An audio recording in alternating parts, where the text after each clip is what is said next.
Here's what's coming up. The number one mindset that paralyzes new lifters is when I was still skinny fat, I'd spend hours online trying to find the optimal routine. But even after getting all this knowledge, I still wasn't seeing progress in the gym. I was still skinny fat. Procrastination is also known as resistance. Resistance will tell you anything to keep you from doing your work. The bad news, if you don't conquer this resistance, your goal of getting in shape is just gonna be a goal. In my experience, once you know how to face this resistance, getting in shape becomes a lot easier. In this video, I'm gonna cover 6 common myths about getting in shape. Once you're able to recognize these as lies, your inner critic will start to shut up and you'll start being more consistent. So if you're ready to tackle resistance and get your dream physique, let's start with Number 6.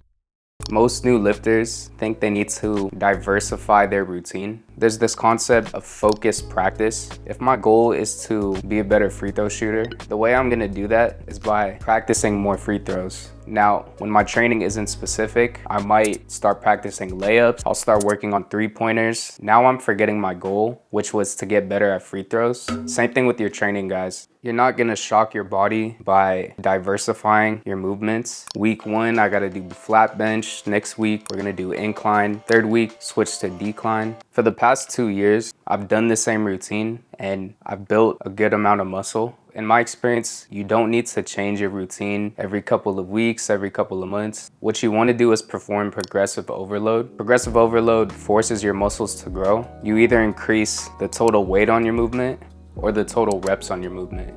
Doing this is how you actually build muscle. Don't fall into shiny object syndrome. Stick with your routine and perform progressive overload. Number 5.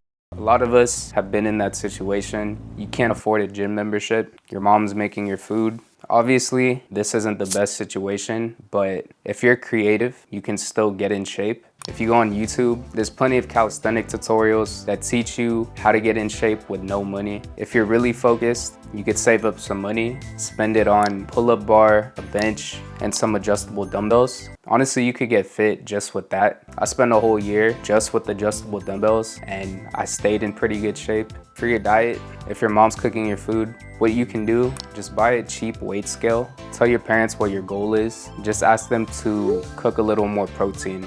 If you're creative and you're willing to make some compromises, you could still get in really good shape. 4. Enjoying yourself? Like and subscribe. A lot of new lifters ask, what's the best routine for building muscle? What's the best diet for losing fat? According to the research, there isn't a best diet or best routine for muscle growth. Getting in shape, I compare it to playing Elden Ring. There's different builds you can use to play the game. Don't think so much about what's the best routine. Think about what routine works best with my lifestyle. James Clear says, habits are the compound interest of self-improvement. It's better to go less days to the gym and be consistent than go 6 days and go through a burnout. If anybody tells you this is the best routine for building muscle, don't listen to them. What matters more is consistency.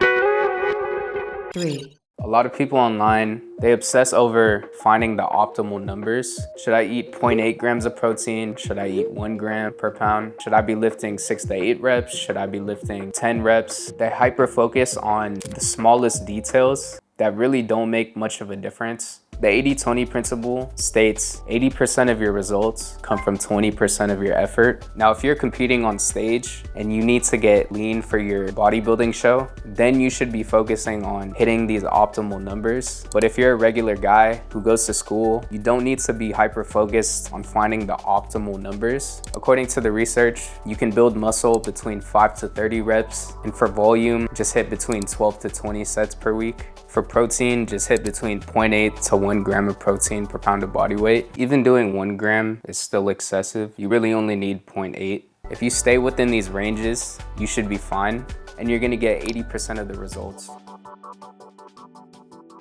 2. I have bad genetics, therefore there's no point in working out. So genetics do play a part in the amount of muscle you can build. Some people's genes allow them to put on muscle with little effort. Other people need to put in more effort, but most people can get in shape. You know, speaking for me personally, a lot of people will see my physique and they'll think, oh, he's black, you know, he just woke up like that. In reality, guys, I've only been in shape for 2 years. I don't have elite genetics. It's actually very easy for me to put on weight. I'm also half Filipino, so we eat a lot of fatty foods. It takes a lot of work. Just like James Clear talks about, success is the product of daily habits, not once in a lifetime transformations.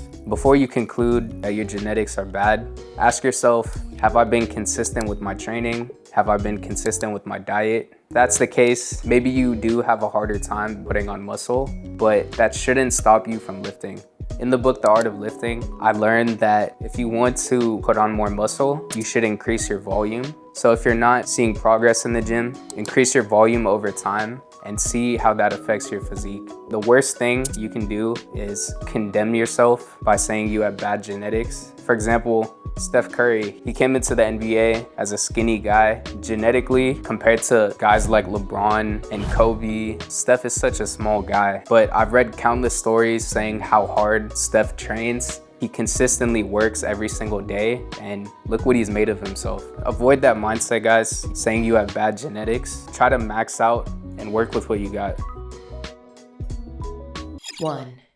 The number one mindset that paralyzes new lifters is, I feel like an imposter. You go to the gym, you think people are judging you, you don't even know what you're doing. In my experience, I felt this for years. I quit the gym so many times because I felt insecure anytime I saw fit people at the gym. Right now, you have these negative thoughts giving you every single reason why you shouldn't work out. You're not ready, you're not educated enough, everybody knows that you're a fraud. The fact that you're facing all of these negative thoughts should affirm you that you're on the right path. I'm gonna tell you guys from my experience, 90% of the battle is in your head. Getting in shape is really about building a new identity for yourself. You're used to giving up the gym, failing on your diet, procrastinating, and not showing up to your workouts. You're used to that. But this other side in you is telling you, we can do this.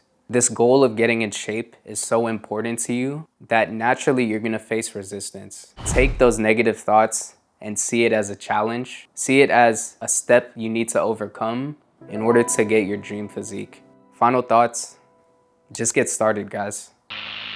Hey guys, tired of not seeing progress at the gym? Feel like your training isn't paying off? To help you with your training, we're giving away the Anime Physique Guide, a step-by-step program that teaches you how to get fit in just a year. Head over to trainingarcschool.com. Join our free community and the guide will be waiting for you inside. See you inside.